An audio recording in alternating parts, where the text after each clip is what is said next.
Hello everyone and welcome back to agri IQ।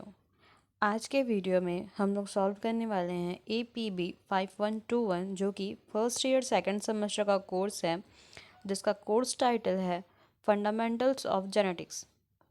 ये जो paper है ये 2020 टू 21 में आया हुआ पेपर है, जिसका कंप्लीट सॉल्यूशन अभी हम लोग इस लेक्चर में करने वाले हैं। लेक्चर को स्टार्ट करने से पहले मैं आपसे रिक्वेस्ट करती हूँ कि अगर अभी तक आपने मेरे चैनल को सब्सक्राइब नहीं किया है, प्लीज़ सब्सक्राइब करिए और अपने फ्रेंड्स के साथ भी शेयर करिए। स्टार्ट करते हैं पार्ट ए से।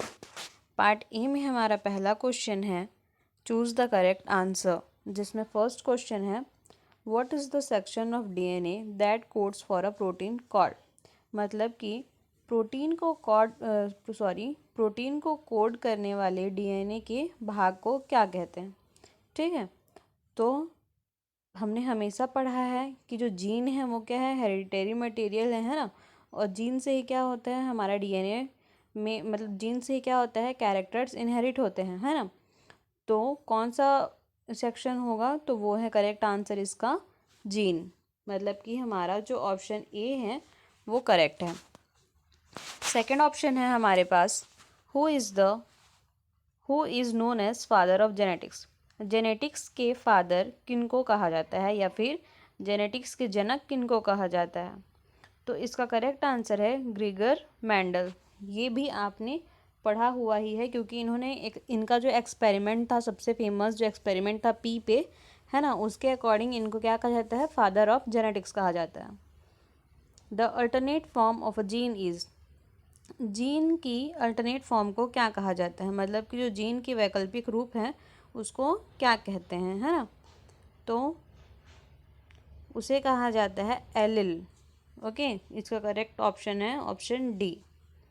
फिर है which term of genetics represents the potential ability of a plant cell to grow into complete plant.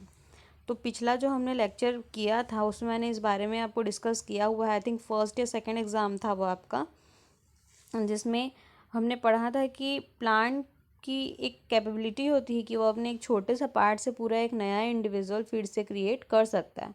तो उस कैपेबिलिटी को क्या कहा जाता है, तो उसको कहा जाता है टोटीपोटेंसी। मतलब कि हमारा जो ऑप्शन बी है वो करेक्ट है। नेक्स्ट है हमारे पास question number 5th, the crossing of F1 to any of parent is known as. जो F1 प्रोजेनी होती है ना, उसका किसी भी पेरेंट के साथ क्रॉस जब कराया जाता है तो उसको क्या कहते हैं, तो उसको कहा जाता है बैक क्रॉस। क्लियर है। ये हुआ हमारा फर्स्ट क्वेश्चन। अब हम देखते हैं सेकंड क्वेश्चन, जिसमें है fill in the blanks. Fill in the blanks में फर्स्ट क्वेश्चन है each gene occupies specific position is called. जो हर एक जीन होता है ना, उसका एक फिक्स क्या होता है, एक पोजीशन होता है। तो उस पोजीशन को क्या कहा जाता है, तो उस पोजीशन को कहा जाता है locus. Second question, the smallest unit of genetic material which produces a phenotypic effect on mutation. जो जेनेटिक मटेरियल का सबसे छोटा यूनिट है ना, जिससे जो भी जिससे म्यूटेशन होता है बोल सकते हैं, है ना, तो उसको क्या कहते हैं, तो उसको हम लोग बोलते हैं म्यूटॉन। नेक्स्ट है हमारे पास क्वेश्चन नंबर 3rd, जो कि है 9:7 is the F2 generation represents. जो F2 जनरेशन में 9:7 आता है ना, उस चीज़ से क्या पता चलता है, तो उससे पता चलता है हमारा complementary gene interaction. Sorry, the cross in which parents differ in two pair of contrasting character is called. ऐसा क्रॉस जिनमें पेरेंट्स में दो अलग अलग कैरेक्टर्स नजर आए, ठीक है, उनको क्या कहा जाता है, तो उनको कहा जाता है dihybrid cross. Question number 5th, Muller was first to produce introduced sorry Muller was first to produce induced mutation in blanks by exposing them to X rays. जो साइंटिस्ट थे मुलर, है ना, उन्होंने एक्सरे के यूज़ से किस चीज़ में first time mutation cause कराया था, तो मुलर ने फ्रूट फ्लाइज में म्यूटेशन क्रॉस कराया था। क्लियर है। नेक्स्ट है हमारे पास question number 3rd, question number third में है match the following. Match the following में जो हमारा फर्स्ट क्वेश्चन है जीन है ना, इसमें जो ब्लैंक्स है इसमें आपको टर्म्स दिए हैं और उनके डिफाइनेशन के साथ आपको उसको मैच करना है। तो हम लोग देखते हैं एक एक डेफिनेशन। सबसे पहला है ए, वन जीन इन्फ्लुएंसेस टू और मोर कैरेक्टर्स, मतलब एक जीन से दो या दो से ज़्यादा कैरेक्टर क्या हो रहे हैं, प्रभावित हो रहे हैं। तो जीन का इससे मतलब नहीं है। सेकंड हम देखते हैं capable of developing into complete organism, इससे भी मतलब नहीं है।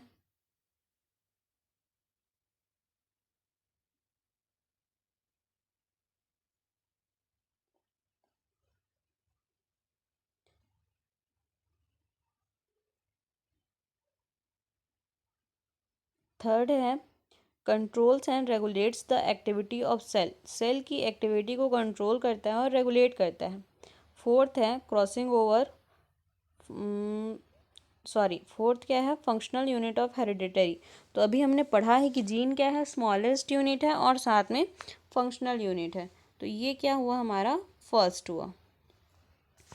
फिर हम देखते हैं सेकंड क्या है, न्यूक्लियस। तो न्यूक्लियस से क्या होते हैं, सेल की जो एक्टिविटीज़ हैं वो कंट्रोल होती हैं, ठीक है। तो ये हुआ हमारा सेकंड। थर्ड है प्लियोट्रॉपी। प्लियोट्रॉपी क्या होता है, जिसमें एक जीन से दो या दो से ज़्यादा कैरेक्टर्स इन्फ्लुएंस होते हैं। तो हमारा फर्स्ट ये हुआ हमारा थर्ड। फिर है क्रॉसिंग ओवर। क्रॉसिंग ओवर क्या होता है, क्रॉसिंग ओवर से जेनेटिक मटेरियल का एक्सचेंज होता है। फिफ्थ है हमारा टोटीपोटेंसी। टोटीपोटेंसी अभी हमने पढ़ा क्या होता है, capable of developing into complete organism, मतलब एक छोटे से हिस्से से क्या होता है वो फिर से नया जनरेट कर लेते हैं। तो ये हुआ हमारा फिफ्थ। ये जो डी से मैच हो गया ये फॉल्स, ओके। टोटीपोटेंसी का होगा capable of developing into complete organism. Clear है। नेक्स्ट है हमारे पास क्वेश्चन नंबर फोर्थ, जिसमें कुछ स्टेटमेंट्स हमको दिए गए हैं और स्टेटमेंट ट्रू है या फॉल्स है वो अपने को बताना है। तो फर्स्ट स्टेटमेंट है crossing over takes place between non sister chromatid. जो क्रॉसिंग ओवर है वो नॉन सिस्टर क्रोमैटिड्स में होते हैं। तो ये स्टेटमेंट क्या है, बिल्कुल ट्रू है।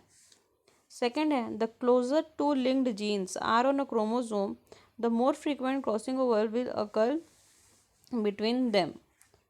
मतलब कि जो जीन्स आपस में लिंक्ड हैं, ठीक है, क्रोमोसोम के जीन्स जब आपस में लिंक्ड हैं तो ज़्यादा चांसेस रहता है कि उनके बीच में क्रॉसिंग ओवर हो सकते हैं। तो ये स्टेटमेंट भी क्या है, ट्रू है।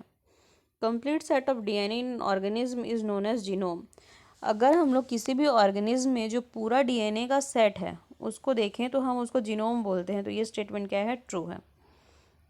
DNA is composed of monomeric unit of nucleotide.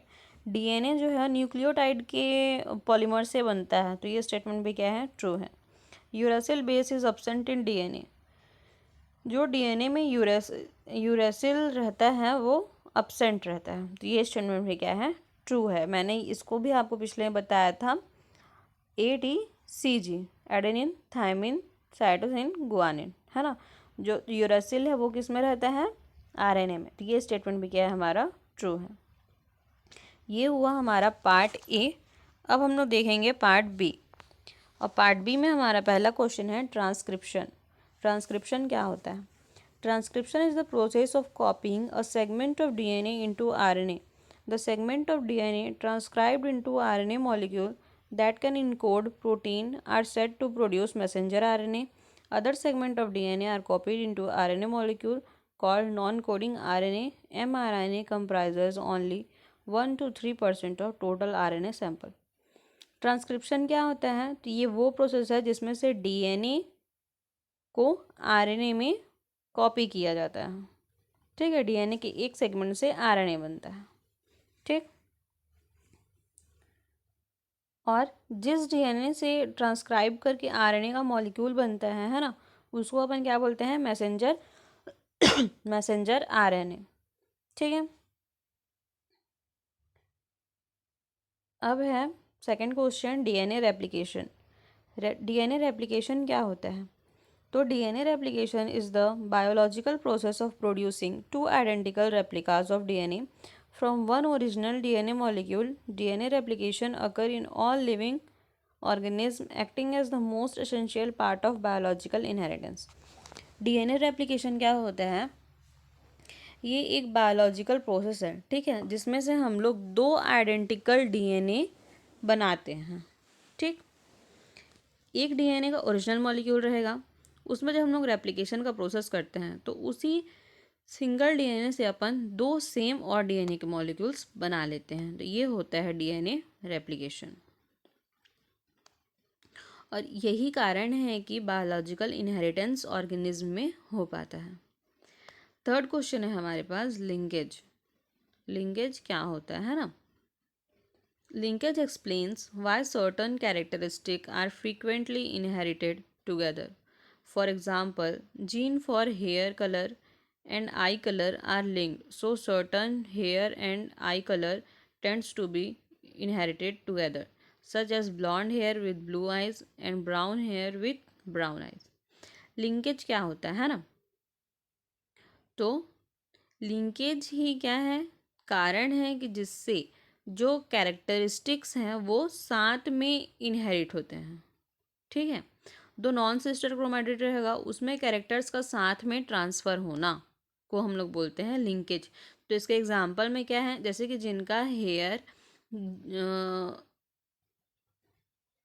Hair colour और आई कलर ये दोनों कॉन्ट्रास्ट में रहता है, जैसे कि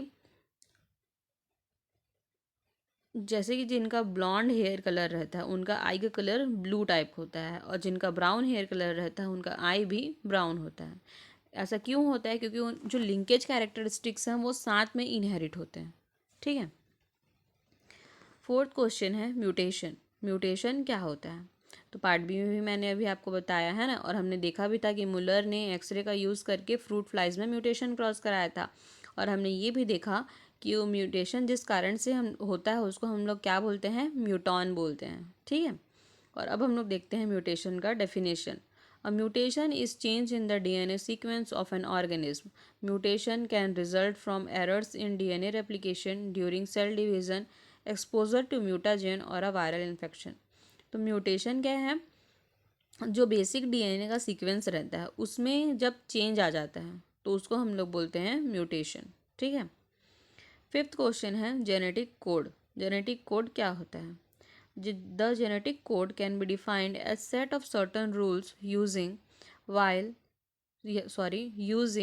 which the living cell translate the information encoded with genetic material DNA और mRNA sequence.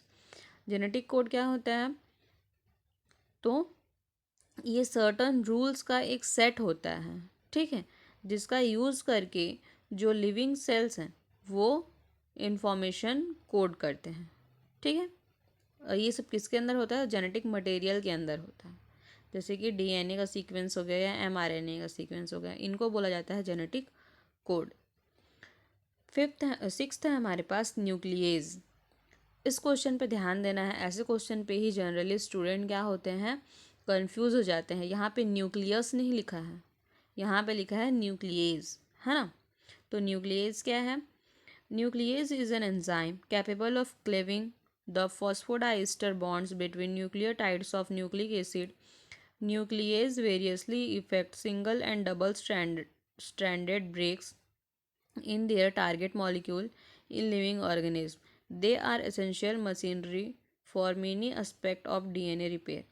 न्यूक्लियस क्या होता है? तो ये एक एंजाइम है, ठीक है। इस एंजाइम से क्या होता है कि जो फॉस्फोडाइस्टर बॉन्ड्स होते हैं न्यूक्लियोटाइड्स के बीच में, है ना।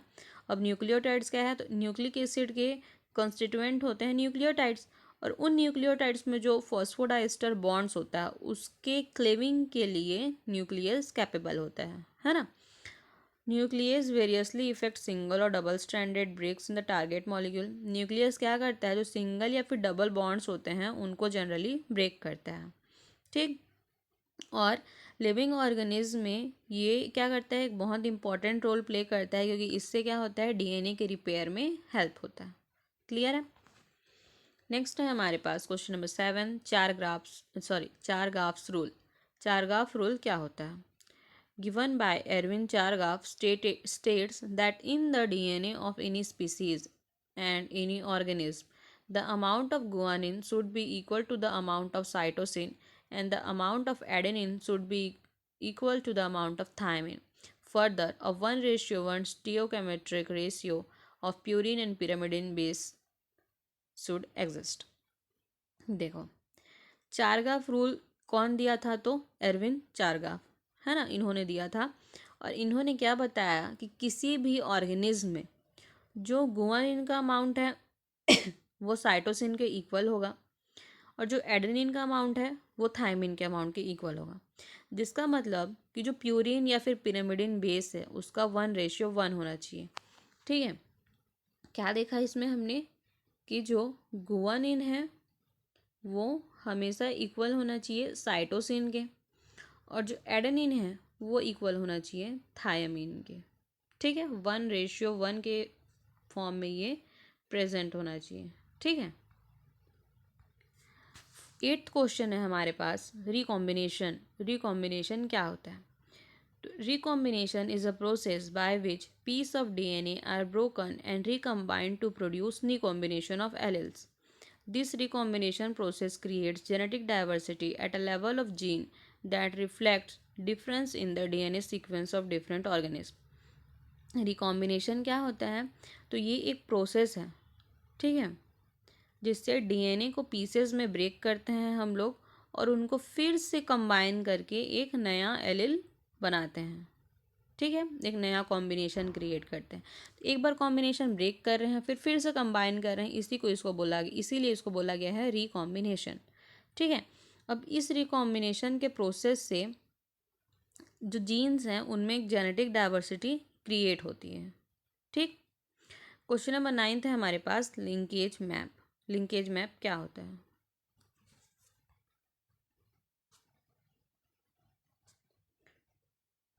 सॉरी, यहाँ पे सेम आंसर हो गया है ना, इस आंसर को आपको कंसिडर नहीं करना है। लिंकेज मैप क्या होता है मैं बता रही। जैसे कि हमने पिछले में पढ़ा कि लिंकेज क्या होता है, non sister chromatid, non sister chromatid में साथ में जीन्स का ट्रांसफ़र होना, है ना, साथ में जीन्स ट्रांसफ़र होते हैं, ये होता है हमारा लिंकेज, है ना। अब ये लिंकेज किस फॉर्म में हो रहा है, मतलब किन कैरेक्टर्स का ट्रांसफ़र हो रहा है, वो सब को जब हम लोग एक रिप्रेजेंट करते हैं एक फॉर्म में तो उसको बोला जाता है लिंकेज मैप। क्लियर है? क्लियर है, ये होता है हमारा लिंकेज मैप। नेक्स्ट है हमारे पास question number 10th। Question number 10th है हेरिडिटी। हेरिडिटी क्या होता है? Heredity, also called inheritance or biological inheritance, is the passing on of traits from parent to their offspring, either through sexual reproduction or asexual reproduction. The offspring cells or organism acquire the genetic information of their parents. Heredity क्या होता है?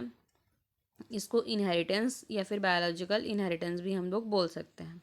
तो इससे क्या पता चलता है इस वर्ड से कि ये क्या है? एक पेरेंट से जो उनके ऑफस्प्रिंग होते हैं या उनके जो समझ सकते हैं जो यंगर वंस होते हैं, बच्चे होते हैं ना, उनमें कैरेक्टर्स का पास होना या फिर ट्रांसफ़र होना को ही हेरिडिटी बोला जाता है। ये या तो असेक्सुअल रिप्रोडक्शन में या सेक्सुअल रिप्रोडक्शन में, दोनों में हो सकता है। ठीक है, क्वेश्चन नंबर 11 है हमारे पास, डोमिनेंट। डोमिनेंट क्या होता है? ठीक, dominant refers to the relationship between two versions of genes. Individual receive two versions of gene known as allele from each parent. If the allele of gene are different, one allele will be expressed. It is the dominant gene. The effect of the other allele called recessive is masked. तो ये क्या है? एक relationship होता है। ठीक है, इसमें दो कैरेक्टर्स अगर प्रेजेंट हैं तो ऐसा कैरेक्टर जो उसके ऑफस्प्रिंग में एक्सप्रेस हो रहा है वो दिख रहा है ना, तो वो क्या होता है? Dominant character. और वो एक कैरेक्टर जो उसमें छुप जाता है, जो नहीं दिख पाता, वो होता है रिसेसिव कैरेक्टर। एग्जाम्पल के लिए दो पेरेंट हैं, जैसे कि पेरेंट ए, पेरेंट बी। ठीक है, इनका हाइट है अगर 10, सॉरी बहुत ज़्यादा है ये, तो